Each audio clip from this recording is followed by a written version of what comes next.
Bismillahirrahmanirrahim. Assalamualaikum warahmatullahi wabarakatuh. Alhamdulillahilladzi hadana li hadza wa ma kunna linahtadiya laula an hadana Allah. Alhamdulillahilladzi ahyana ba'da ma amatana wa ilayhi nusyur. Allahumma shalli wa sallim ala habibina al-Mustafa Muhammad bin Abdullah al-Amin sallallahu alaihi wasallam wa ala alihi wa ashabihi at-tayyibin wa tabi'in wa man sanna bi sunnatihi ila yaumiddin. Yaqulu Allah tabaraka wa ta'ala fi kitabih karim, ya ayyuhalladzina amanu taqullaha haqqa tuqatih wa la tamutunna illa wa antum muslimun. Ya ayyuhan nasu taqu rabbakum alladzi khalaqakum min nafsin wahidah wa khalaqa minha zawjaha wa batha minhuma rijalan katsiran wa nisaa wa taqullaha alladzi tasaaluna bihi wal arham innallaha kana 'alaikum raqiba. Amma ba'd. Ma'asyiral muslimin wal muslimat, jemaah Masjid Al-Istiqamah yang dirahmati dan dimuliakan oleh Allah Subhanahu wa taala. Di antara nikmat yang terbesar yang Allah berikan kepada kita saat ini di tempat yang berbahagia ini adalah Allah menjadikan kita termasuk orang-orang yang beriman, orang-orang yang sangat berubudiyah, menghambakan diri kepada Allah Subhanahu wa taala dengan menjalankan kewajiban kita. Satu di antaranya adalah salat subuh berjamaah. Dalam hadis yang sahih Nabi sallallahu alaihi wasallam bersabda, barang siapa yang salat Isya berjamaah maka Allah berikan pahala seakan-akan dia separuh malam telah dia mulai telah bertahajud di hadapan Allah. Boleh dilanjutkan, barang siapa yang salat subuh berjamaah maka Allah berikan pahala satu malam penuh qiyamul lail yang ikhlas di hadapan Allah Subhanahu wa taala. Kemudian Nabi SAW juga bersabda, barang siapa yang salat subuh kemudian dia duduk di tempatnya, salat subuh berjamaah, duduk di tempatnya, kemudian berzikir atau mendengarkan kajian atau mendengarkan apa saja baik sehingga terbit matahari, kemudian dia salat 2 rakaat, maka Allah berikan seakan-akan dia telah haji dan umrah yang sempurna, yang sempurna, yang sempurna. Sehingga kelak pada hari kiamat ada di antara kaum muslimin yang mungkin belum sempat berziarah ke Masjid Haram Mekah melakukan haji, ibadah manasik haji rukun iman yang kelima, tetapi kelak dia mendapatkan pahala berlipat-lipat kali, berkali-kali haji dan umrah di sisi Allah Subhanahu wa taala. Karena dalam Islam terkadang Allah memberikan pahala tidak sesuai dengan amalan, tapi sesuai dengan niat dan usaha dia, sebagaimana yang dijadikan oleh Allah Subhanahu wa taala. Allah ja'alna minhum ya rabbal alamin. Dan inilah di antara nikmat yang besar hari ini yang Allah berikan kepada kita semuanya, dan semoga Allah istiqomahkan kita hingga akhir hayat kita. Amin ya rabbal alamin. Jemaah sekalian, pada bahasan yang sebelumnya bahasan kita terkait dengan huru-hara akhir zaman atau yang sering dikenal dengan prahara, kejadian tragedi ba'da qiyamis, setelah hancurnya semesta alam ini. Telah kita bahas beberapa hal yang penting yang itu adalah akidah kita sebagai orang Islam, sebagai ahli sunnah wal jamaah. Yang kemarin telah dibahas, dunia akan hancur, kemudian manusia akan dibangkitkan dari kubunya masing-masing, dikumpulkan di satu padang yang disebut dengan padang mahsyar yang sifatnya, karakternya telah dibahas. Kemudian ada kejadian penting saat itu adalah di mana manusia dibangkitkan tanpa beralas kaki, tanpa selai benang pun menutupi aurat mereka, dan matahari diturunkan ke di atas kepala manusia 1 mil sehingga lautan manusia berubah menjadi lautan keringat. Tetapi ada hamba-hamba Allah di antara hamba-hamba Allah yang 7 golongan atau 8 golongan yang sudah kita bahas juga insyaallah taala, yang mendapat syafaat, yang mendapat naungan, yang mendapat penghormatan mereka di atas mimbar-mimbar kehormatan. Kemudian juga kemarin telah dibahas mengenai ada hamba-hamba Allah yang langsung dimasukkan dalam surga Allah Ta'ala tanpa merasakan berbagai macam proses yang akan terjadi, seperti hisab dan juga seperti mizan yang akan dilakukan oleh Allah kepada kebanyakan manusia-manusia dari hamba Allah. Itu kemarin pun sudah dibahas, dan hari ini menjadi bahasa kita yang merupakan akidah penting. Satu di antara akidah yang merupakan fondasi bagi umat Islam adalah adanya syafaat atau dengan syafaat, bahwa pada hari kiamat kelak ada syafaat, dan syafaat itu terbagi menjadi beberapa. Syafaat uzma, Syafaat yang paling besar adalah syafaat dari Nabi Muhammad Sallallahu Alaihi Wasallam, dan syafaat dari Allah sendiri, syafaat dari para malaikat, para nabi-nabi, dan syafaat dari orang-orang soleh, ulama-ulama dan sebagainya. Nanti insyaallah kita akan bahas. Maka syafaat merupakan salah satu keimanan dan akidah kita yang tidak boleh kita ragu dengannya, bahwa nanti pada di akhirat, pada mahsyar akan ada syafaat, dan syafaat yang selalu kita nantikan tentunya syafaat dari Allah, syafaat dari amalan kita, dan syafaat yang terbesar adalah syafaat dari Nabi Muhammad Sallallahu Alaihi Wasallam. Maka definisi syafaat secara syar'i, setelah istilah agama, secara umum, secara terminologinya, maka ulama mengatakan bahwa adanya pihak lain, pihak ketiga yang akan membantu kita, menyelamatkan kita dari kejadian besar yang telah akan terjadi pada hari kiamat. Dan itulah syafaat yang akan diberikan oleh Allah hanya kepada Nabi Muhammad Sallallahu Alaihi Wasallam. Syafaat yang diberikan oleh Allah Ta'ala kepada Nabi Muhammad SAW, lalu Nabi Muhammad SAW diberikan kepada manusia, kepada umat Islam. Dalam hadis yang sangat panjang, saya katakan hadisnya sangat panjang, memang hadisnya begitu panjang. Hadis yang diriwayatkan oleh Imam Bukhari dan Imam Muslim dalam sahihnya. Dalam sahihnya riwayat Abu Hurairah radhiyallahu anhu yang mafhumnya, saya tidak bisa terjemahkan semuanya, bahwa Rasulullah SAW mengatakan kelak manusia setelah dihancurkan dunia ini akan dibangkitkan, dikumpulkan di suatu padang yang disebut oleh kita padang mahsyar. Dari awalnya wal akhir, dari setiap manusia pernah lahir di muka bumi ini, baik yang dari awal sampai yang terakhir lahir di muka bumi ini. Dan bukan hanya manusia, sebagaimana kita bahas, jin juga akan dikumpulkan, makhluk yang lain juga akan dikumpulkan. Dan saat itulah manusia mulai dalam kesusahan dan kepayahan, di mana manusia dalam kondisi haus, dalam kondisi lapar, dalam kondisi ketakutan. Matahari di atas kepala kita, lautan manusia mulai berubah menjadi lautan keringat. Tidak ada satupun yang dapat membantu mereka dalam hal tersebut. Maka berkumpullah satu kaum nanti.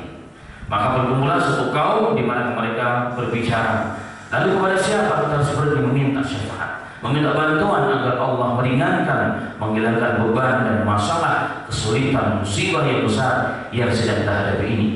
Maka mereka mengatakan, mari kita datang kepada Nabi Allah, kepada Bapak kita Adam alaihissalam.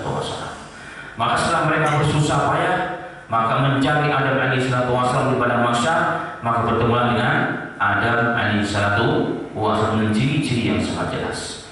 Di mana Adam alaihissalam, postur tubuh beliau adalah 60 hasta dalam hadis yang sahih. 60 hasta itu, kalau satu hasta itu satu gini, kita anggap 50 cm.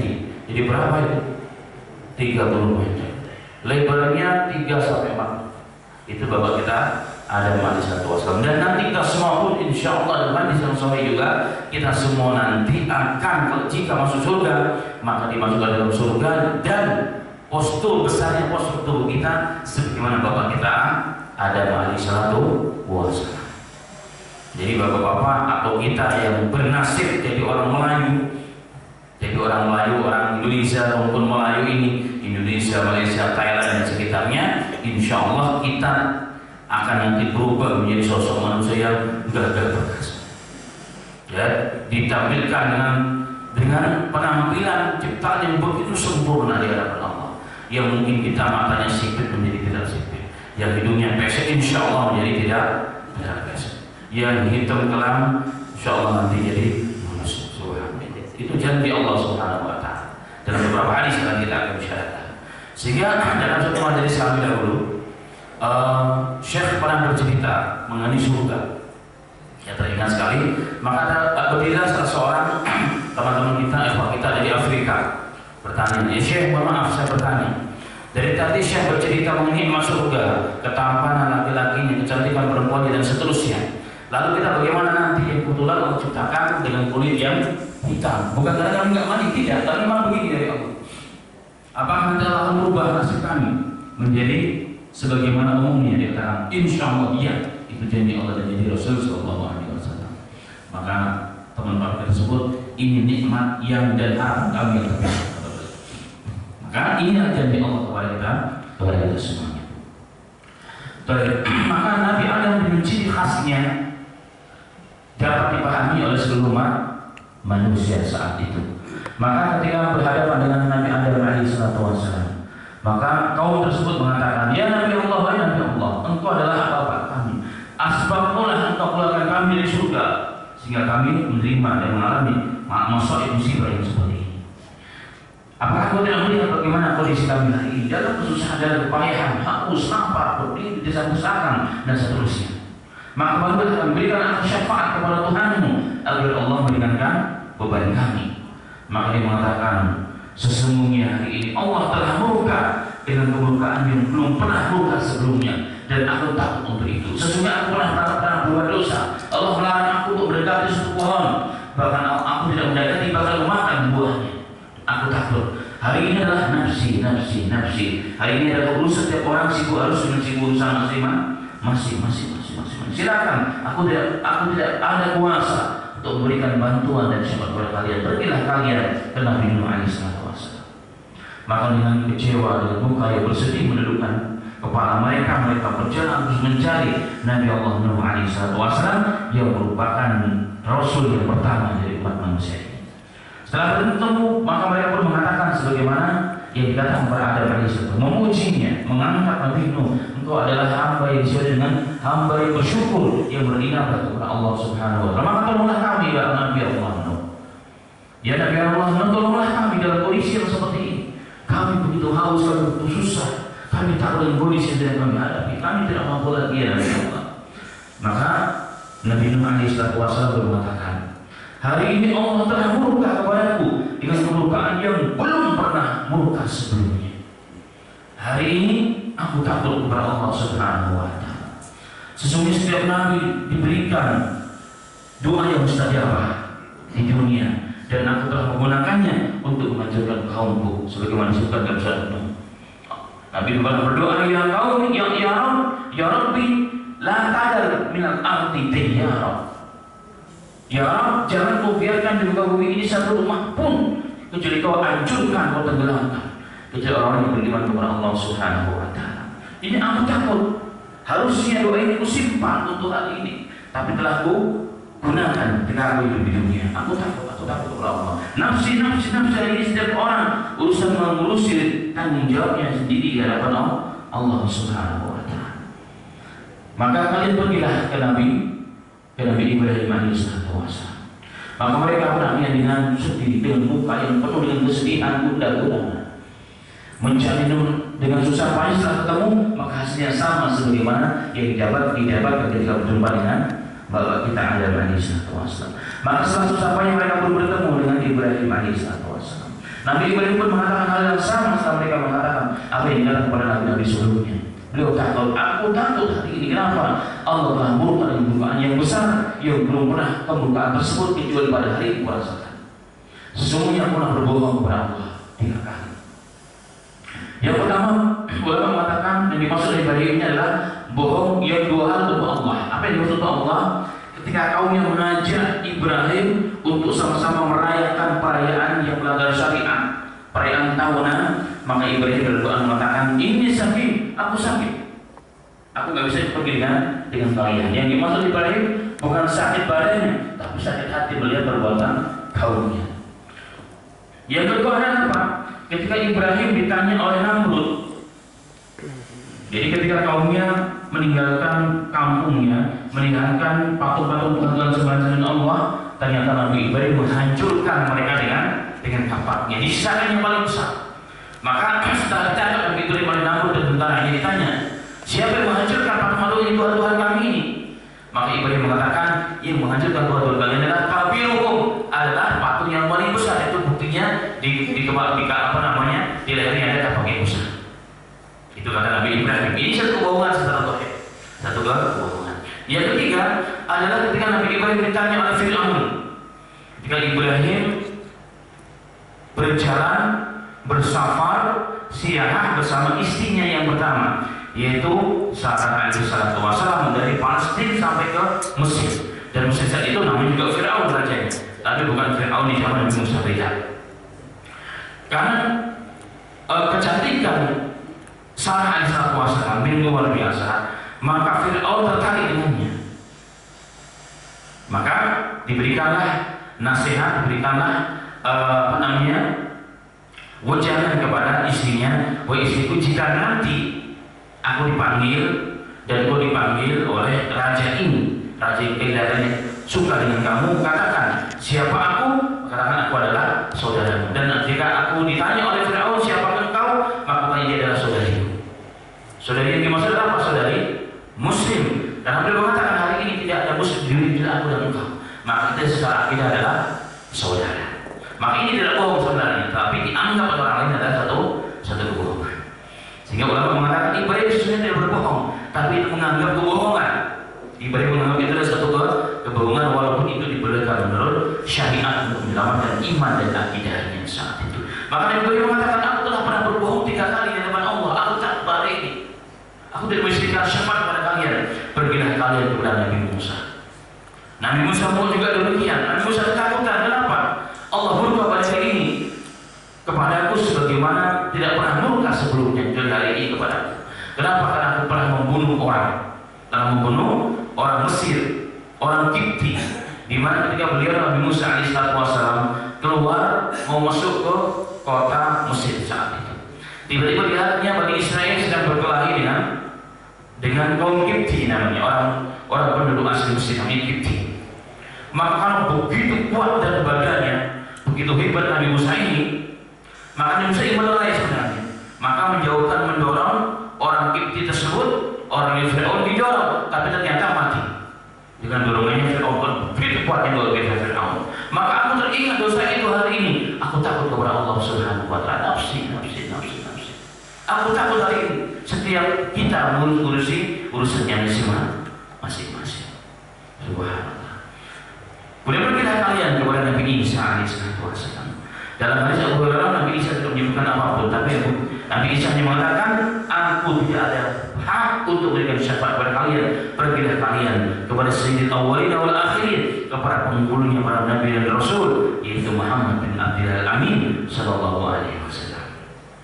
Bayangkan ma'asal muslimin, manusia termulia al-ikrab ini para Nabi dan Rasul, ketika mereka diminta bantuan dengan syafaat untuk meringankan manusia kelak beban musibah malapetaka yang sedang mereka dihadapi di akhirat pada masyarakat, ternyata mereka berlepas diri, nafsi.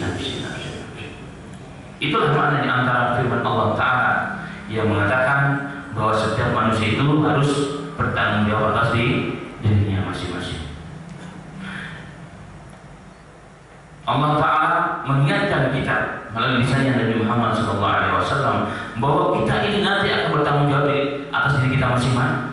Masih kalau Nabi saja tidak memberikan syafaat kepada masyarakat, apalagi kita bisa jadi di dunia ini bersaudara, berteman, berpasangan, tapi bisa jadi di akhirat nanti dia adalah musuh kita.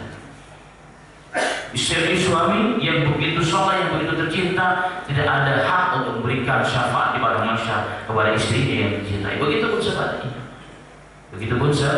sebaliknya. Allahu Akbar. Dalam tafsir Ibnu Katsir, Al-Imam Ibnu Katsir pernah meriwayatkan satu riwayat bahwa kelak pada hari kiamat,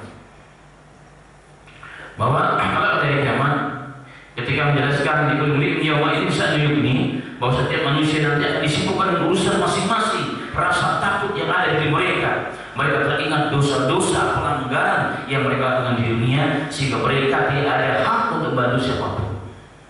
Maka Ibnu Katsir meriwayatkan nanti akan datang seorang bapak, seorang suami yang saat ditimbang kebaikannya ternyata kejelekannya lebih banyak. Hanya satu nilai saja, satu derajat saja, satu poin saja dia akan sama atau akan lebih. Tapi gara-gara satu nilai ini dia tidak bisa menjadi dikatakan orang yang baik. Maka dia datanglah ke istrinya. Ibnu Katsir mengatakan istrinya di mana? Istrinya sangat soleh, rajin ibadah, tutup aurat, sempurna waktu, baca Quran dan seterusnya. Orang yang sangat saleh, orang yang sangat berbakti kepada suaminya. Maka suaminya datang, wahai istriku, engkau adalah istriku yang paling saleh, istriku yang bla bla bla bla bla bla bla bla. Tahukah engkau apa yang saya hadapi? Suamimu hari ini memerlukan bantuan. Aku minta penuh satu saja derajat, satu nilai saja, satu pahala saja. Berikan kepada agar nilaiku sama antara kebaikan dengan kebaikan, atau bahkan lebih. Kalau kamu tambah satu lagi, bantulah. Inilah permintaan terakhirku kepada wahai istriku. Apa kata suaminya? Wahai suamiku, kau tahu aku istrimu yang soleh, yang turut dan patuh ketika aku hidup bersamamu di dunia. Aku punya komentar serahkan kepadamu, berikan kepadamu. Tapi hari ini aku bertakut dengan kondisi. Hari ini aku takut dengan apa yang sedang kuhadapi. Subhanallah. Kita lihat sama-sama manusia dalam kesusahan, dalam kepayahan. Suatu kondisi yang belum pernah dirasakan oleh manusia. Aku pun takut juga suamiku. Aku tidak mau. Aku tidak mau memberikan satu kebaikan pun satu kali kepada. Maka dengan muka yang bersedih, maka dia mencari anak-anak pun anak-anak yang soleh, yang dibesarkan, dididik oleh istrinya, oleh ibunya yang baik, yang soleh tersebut. Dia pun mengatakan, wahai anakku, kau tahu kondisi bapak hari ini tahu. Engkau adalah anakku yang paling soleh, anakku yang bla bla bla bla. Disifat dari bapak tersebut. Hari ini bapak meminta bantuan, belum permintaan terakhir. Permintaan terakhir kepada wahai anakku, aku mohon baktimu untuk sekarang ini. Apa katanya? Pun sama perkataan yang diucapkan oleh istrinya pun sama dikatakan oleh anaknya. Dan itulah ma'asyiral muslimin rahimani wa rahimakumullah. Setiap kita bertanggung jawab dan kita di hadapan Allah Subhanahu wa taala. Setiap kita nanti bertanggung jawab atas amalan dan perbuatan kita masing-masing. Makanya bisa jadi kita dirinya berbarengan. Bahkan diibaratkan seperti perangko dan amplop. Kalau zaman dulu sebelum ada WA, sebelum ada email dan seterusnya, di mana ada amplop ada perangko, begitu dekat. Kalau bahasa Quran itu disebut dengan apa? Al-Khalil. Dalam terjemahan Al-Akhila jawabannya. Al-Akhila yauma idzin. Orang yang sangat dekat, yang saling berkasih sayang pada hari kiamat nanti bisa jadi menjadi musuh kita. Menjadi musuh kita, enggak menuntut pun sudah hebat. Tapi bisa jadi kita dituntut oleh Allah Subhanahu wa taala, dituntut oleh pasangan kita. Contoh, kita sebagai seorang suami kemudian aja pergi di bawah sholat. Alhamdulillah, kelihatan masya Allah orangnya luar biasa, istiqomah. Bahkan kadang-kadang belum azan sudah di masjid, bahkan kadang-kadang azan dan seterusnya. Tapi kita pergi saja tanpa memperhatikan kanan kiri kita. Ada istri kita, ada anak kita. Bisa jadi mereka lebih menurut kita di akhiratnya Allah. Begitupun juga kita nanti. Istri yang soleh, istri yang masya Allah yang paham, suami yang selalu tidur terus dalam waktu sholat, nggak dibangun, dibiarkan saja. Nanti istri pun akan diseret pula oleh suami nanti ke dalam neraka Allah Subhanahu wa taala. Adalah ma'asyiral muslimin rahimani wa rahimakumullah. Maka hadis ini adalah peringatan kepada kita sesungguhnya. Kalau para nabi dan rasul saja tidak berani memberikan bantuan sekecil apapun kepada umatnya, dan kita paham para nabi itu adalah manusia yang paling luar biasa. Manusia paling mulia yang rela mengorbankan dirinya, mengorbankan hartanya, hidupnya, nyawanya, tertumpah darahnya di jalan Allah agar manusia selamat. Rela mereka disakiti yang penting umatnya selamat. Rela mereka diusir dari kampung yang penting umatnya mau beriman kepada Allah, rela. Tapi di akhirat tidak ada itu. Semua mengatakan nafsi, nafsi, nafsi. Kemudian kaum ini datanglah kepada Nabi kita Muhammad sallallahu alaihi wasallam. Kemudian dikatakanlah apa yang dikatakan oleh nabi-nabi sebelumnya. Dikatakanlah kepada nabi-nabi sebelumnya. Maka Nabi Muhammad SAW setelah mendengar pengaduan dari kaum tersebut, dari manusia-manusia tersebut, maka Nabi SAW kemudian berjalan, kemudian beliau langsung bersungkur bersujud di hadapan arsy Allah Subhanahu wa taala. Kemudian Rasulullah mengatakan, "Ulhimtu mahamid." Kemudian aku diilhamkan, diwahyukan oleh Allah dengan sesuatu kalimat yang bisa memuji Allah dengan pujian yang belum pernah aku lakukan di dunia, kata Rasulullah. Jadi pujian kepada Allah dengan pujian yang begitu indah, yang begitu agung, yang begitu hebat, yang belum pernah Allah wahyukan kepada Nabi Muhammad di dunia. Sampai sekian lama dalam hadis, sampai sekian lama dalam hadis. Kemudian terdengar suara, "Ya Muhammad, wahai Muhammad, wahai kekasihku, irfa' ra'sak, angkat kepalamu." Ini beritahu, angkat kepalamu ya Muhammad, wahai kekasihku. Irfa' ra'sak, angkat kepalamu. Sartu'ta, minta kepadaku, akan kuberikan.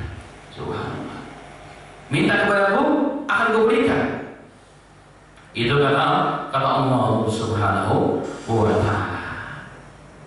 Kemudian apa yang pertama kali Rasulullah doakan? Apa yang pertama kali Rasul minta? Di hadapan Allah berikan dalam kondisi yang seperti itu. Dalam kondisi manusia dalam kesusahan dan kebaikan. Apakah istrinya? Apakah anaknya? Apakah cucunya? Apakah rumahnya? Bukan. Subhanallah, ternyata bentuk kasih sayang Rasul kepada umatnya sampai hari kiamat. Yang pertama kali diminta Allah kepada Allah adalah apa? Ya Rabb ummati, ummati, ummati, ummati. Ya Rabb umatku, ya Rabb, umatku ya Rabb. Baik dalam kondisi susah ya Rabb, baik dalam kondisi telanjang ya Rabb, baik dalam beralas kaki ya Rabb, baik kehausan ya Rabb, baik kepanasan ya Rabb, matahari di atas kepala mereka ya Rabb. Lautan manusia berbentuk negeri ada. Ringankanlah mereka ya Rabbal Alamin. Subhanallah. Mendengar permintaan kekasihnya Muhammad sallallahu alaihi wasallam yang ternyata yang pertama kali diingat adalah umatnya. Maka Allah Subhanahu wa ta'ala mengatakan, ya Muhammad, adkhil min ummati, masukkan dari umat-umatmu yang berhak masuk surga langsung dalam surga dari sebelah kanan. Subhanallah. Masukkanlah umatmu yang berhak masuk surga, wahai Muhammad, dari sebelah kanan. Mereka orang-orang masuk ke dalam surga, la hisab wala adab, sebagaimana yang kita bahas. Dan setiap 1000 dari mereka membawa 70.000 juga yang lainnya. Subhanallah. Dan pintu satu pintu yang lain antara Mekah dan Busra, antara Mekah sampai Irak jauhnya, itu pintu-pintu surganya yang telah dimasuki oleh orang-orang dari umatnya Rasulullah yang mendapat kemuliaan kelak di sisi Allah Subhanahu wa ta'ala. Inilah ma'asal muslimin syafaat al-uzma namanya.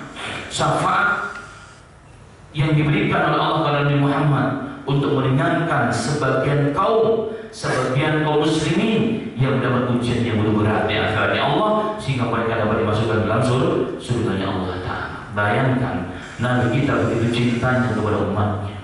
Ternyata bukan hanya beliau rela tidak tidur malam, rela tidak hanya kelaparan, rela tidak hanya dilempari batu sampai berdarah-darah, dilempar kotoran saat sujud, dilempari kotoran hewan, perut hewan di kepalanya di Mekah saat itu.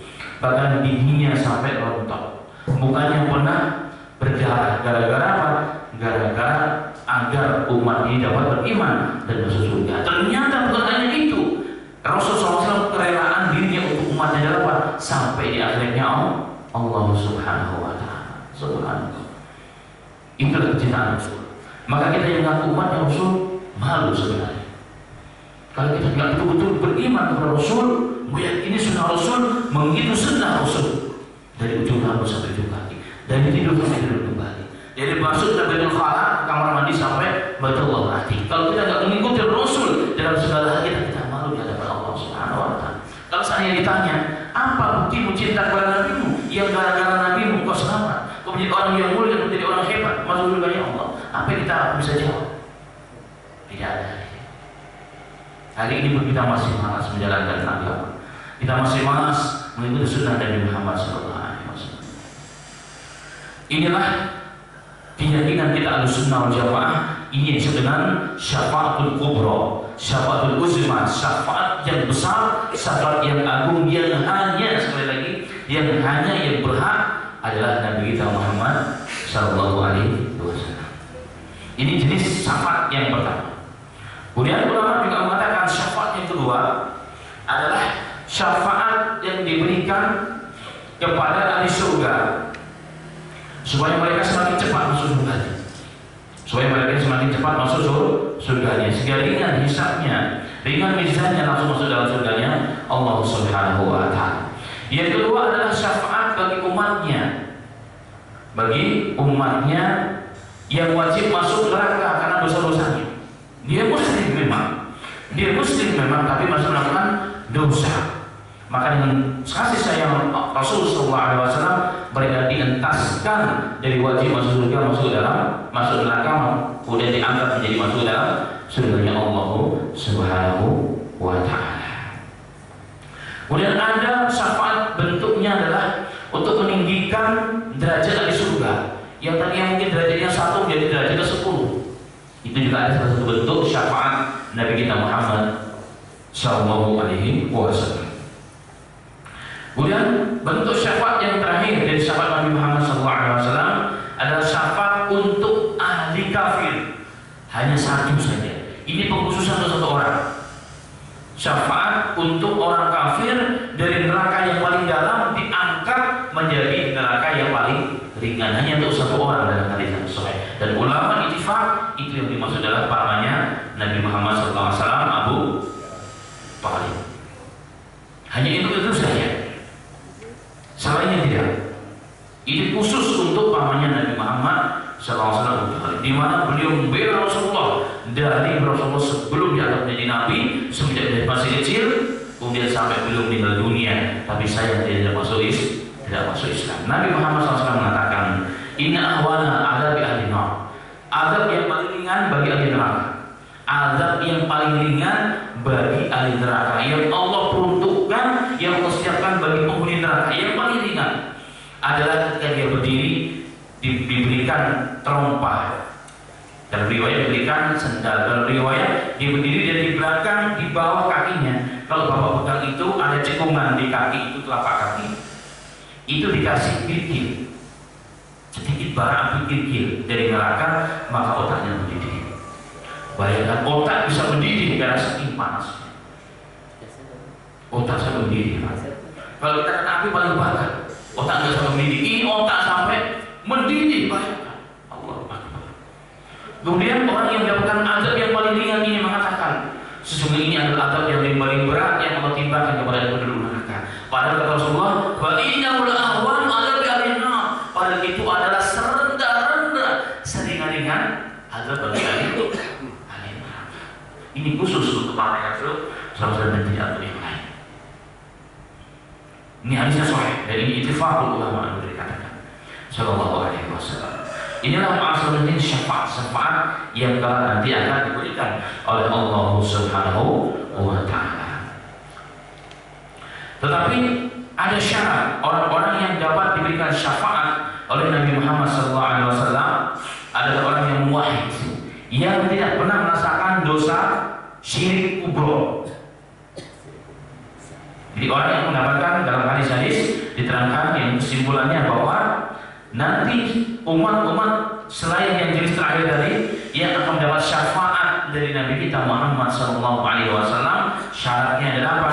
Orang-orang yang muwahhid, yang tidak pernah mensyirikkan Allah dengan syirik kubro, atau sebelum meninggal dunia dia bertobat dari syirik kubro. Ini akan diampuni oleh Allah Subhanahu wa taala dengan diberikan syafaat oleh Nabi kita Muhammad sallallahu alaihi wasallam. Itulah ma'asyiral muslimin, inilah syafaat yang akan terjadi kelak pada mahsyar. Syafaat yang akan ditunggu-tunggu oleh setiap manusia, oleh setiap kita nanti, di mana amal kita mungkin tidak mencukupi, di mana harta kita tidak bermanfaat lagi, di mana nasab kita, keturunan kita, anak cucu kita yang bagaimanapun di dunia menjadi dokter, menjadi pilot, menjadi ini, menjadi itu, ternyata tidak ada manfaatnya kalau di hadapan Allah Subhanahu wa taala. Yang bisa menyelamatkan kita siapa? Allah melalui Nabi Muhammad. Sebabnya adalah apa? Dengan amal yang kita siapkan hari ini. Maka sesungguhnya hidupnya adalah untuk mempersiapkan hari itu saja.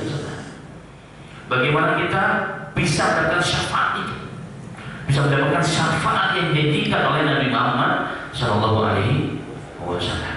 Dan kita akan bahas mengenai kiat-kiat mendapatkan syafaat dari Nabi kita Muhammad Sallallahu Alaihi Wasallam. Kemudian ma'asyiral muslimin rahimani wa rahimakumullah. Kemudian bentuk syafaat yang berikutnya. Bentuk syafaat yang berikutnya adalah syafaat yang Allah Subhanahu wa taala berikan dari Al-Qur'an. Di Al-Qur'an pun akan memberikan syafaat kelak pada hari kiamat. Nabi Muhammad SAW pernah mengatakan ini syafaat dari Al-Quran. Nabi SAW bersabda dalam hadis yang sahih, "Iqra'ul Qur'ana fa innahu ya'ti yaumal qiyamati syafi'an li ashabihi." Iqra'uz Zahrawaini Al-Baqarah wa Ali Imran fa innahuma ya'tiyan yaumal qiyamah ka'annahuma ghamamatan wa ka'annahuma ghiyayatani aw ka'annahuma furqan. Subhanallah. Rasulullah SAW mengatakan, bacalah oleh kalian Al-Quran, baca dengan penuh tadabbur, baca dengan bacaan yang benar. Kenapa? Karena bacaan yang kita baca nanti akan datang kepada pembacanya pada hari kiamat, memberikan syafaat nanti. Baca oleh kalian dua bunga yang hebat, dua cahaya yang hebat, yaitu surah Al-Baqarah dan surah Ali Imran. Karena keduanya nanti kata Rasul akan datang kepada manusia di padang mahsyar, akan membuat perlindungan di atas kepalanya, akan menduduhi di mana satu manusia yang kita sebutkan bagaimana kondisi di padang mahsyar. Maka kedua surah yang kita baca itu atau Al-Quran pada umumnya akan melindungi orang tersebut dari malapetaka, panasnya matahari yang begitu terik yang luar biasa. Ini Al-Quran ini adalah syafaat salib dari Nabi kita Muhammad Sallallahu Alaihi Wasallam. Kemudian juga ma'asyiral muslimin rahimani wa rahimakumullah, puasa. Orang yang rajin puasa wajib tambah lagi puasa sunnah, ianya pun akan memberikan syafaat kepada orang yang menjalankannya kelak pada hari kiamat. Sebagaimana sabda Nabi Muhammad yang sahih dari riwayat Ahmad, as-siyamu wal Qur'an yashfa'ani lil 'abdi yaqulu siyam rabb inni mantuhu ta'am wa syarabin fa syafi'ni fihi wa yaqulu Qur'an rabbi manatuhu nauma bil lail wa syafi'ni fihi fa yashfa'ani. Maka Quran akan puasa akan mengatakan, ya Allah, gara-gara dia menjalankan puasa, maka aku halangi dia dari makan dan minum di siang hari. Kemudian Quran mengatakan, ya Allah, gara-gara dia rajin membaca aku di malam hari dalam tahajudnya, dalam bacaan tadabburnya, maka berikanlah syafaat untuknya karena aku. Maka Al-Quran dan puasa pun akan memberikan syafaat. Berarti Quran dan bacaan yang kita baca ini, puasa yang kita puasa itu nanti diwujudkan menjadi sebuah makhluk. Quran bukan makhluk. Quran yang turun dari Allah kepada Nabi Muhammad bukan makhluk, tapi kalimat yang muncul dari mulut kita adalah apa? Adalah makhluk, perkara yang baru, itu makhluk. Mereka semua nanti akan dibentuk oleh Allah menjadi sosok yang akan memberikan syafaat kepada hamba. Karena itulah ma'asyiral muslimin, inilah kesempatan kita untuk mendapatkan syafaat dari Al-Quran, dari puasa kita. Maka gunakanlah waktu dengan sebaik-baiknya. Kalau hari ini kita sibuk dengan grup kita, nggak apa-apa, apalagi grupnya untuk dakwah, mampir muskil. Tapi jangan sampai mengalahkan baca Quran kita setiap hari. Jangan sampai. Boleh kita sekali-kali kita jalan-jalan berkeluarga, tapi jangan sampai melupakan puasa kita yang sunnah-sunnah. Karena setan itu pintar, setan itu nggak akan menjauhkan orang dari tingkat 100 sampai tingkat kosong, tingkat 1 tidak.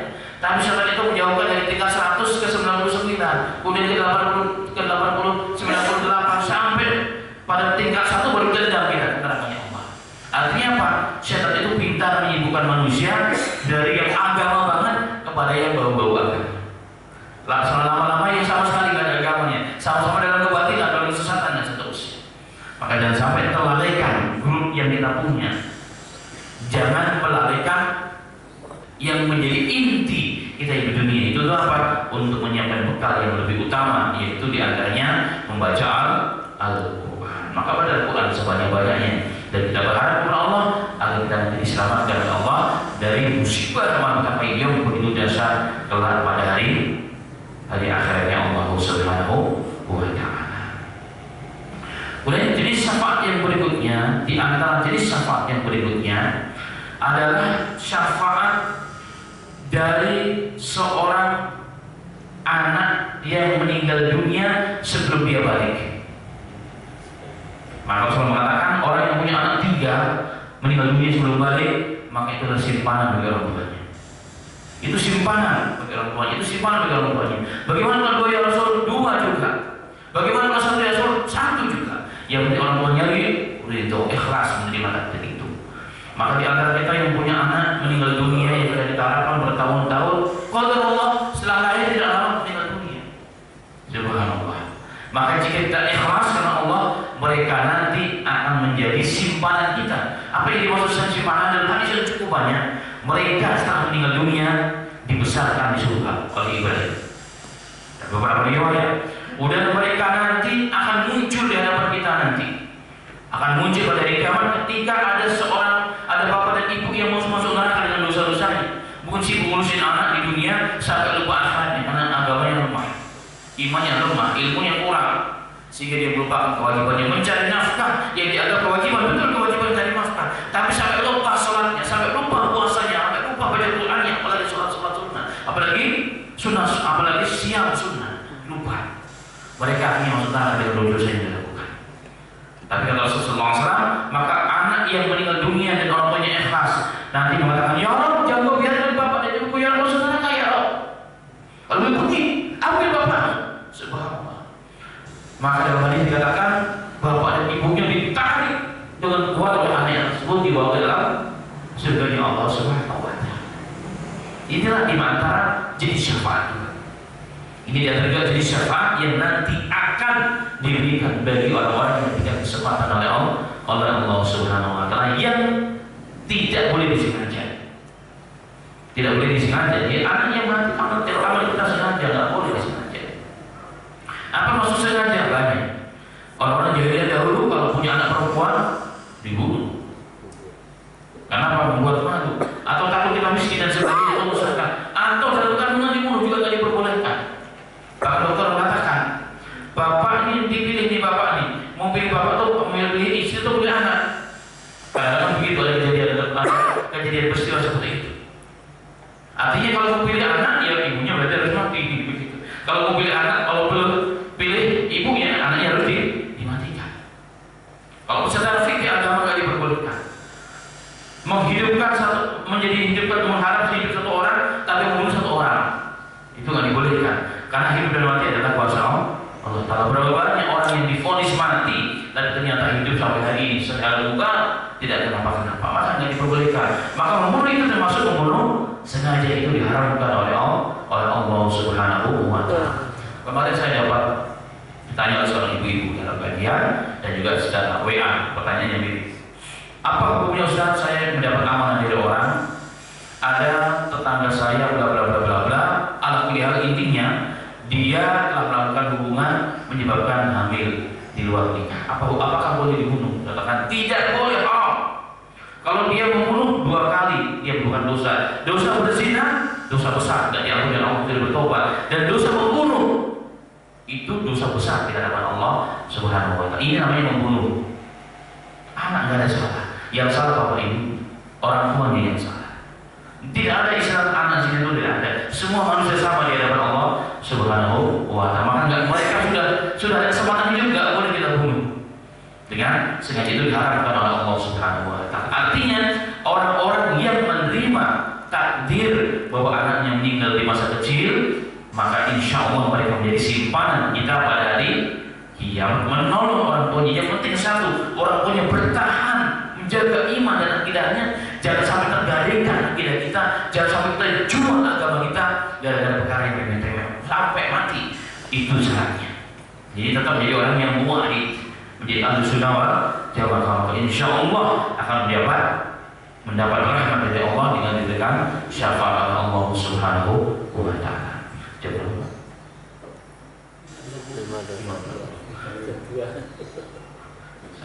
Jam 2 dari jam 2 terus. Allah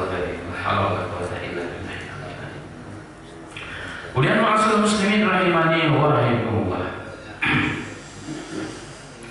Kemudian hadis yang berikutnya adalah syafaat di penting Pak terakhir pada hari ini, syafaat pertemanan. Syafaat pertemanan dengan orang-orang yang soleh ternyata nanti menyebabkan syafaat pada hari kiamat. Hadis sahih Bukhari Muslim terkatakan hadisnya sahih Bukhari, sifat diriwayatkan oleh Imam Bukhari. Jadi tidak ada keraguan dalam riwayat hadis. Hadis ini cukup panjang dari Abu Sa'id Al-Khudri radhiyallahu anhu. Potongan hadisnya yang saya sebutkan, hadisnya sangat panjang. Rasulullah SAW mengatakan, "Fama antum bi asad li munasidatan fil haqqi qad tabayyana lakum minal mu'minina yawma idin jabbar." Subhanallah. Wa idza ra'u annahum qad naju fi ikhwanihim yaqulun rabbana ikhwanuna kanu yusalluna ma'ana wa yusalluna ma'ana wa ya'maluna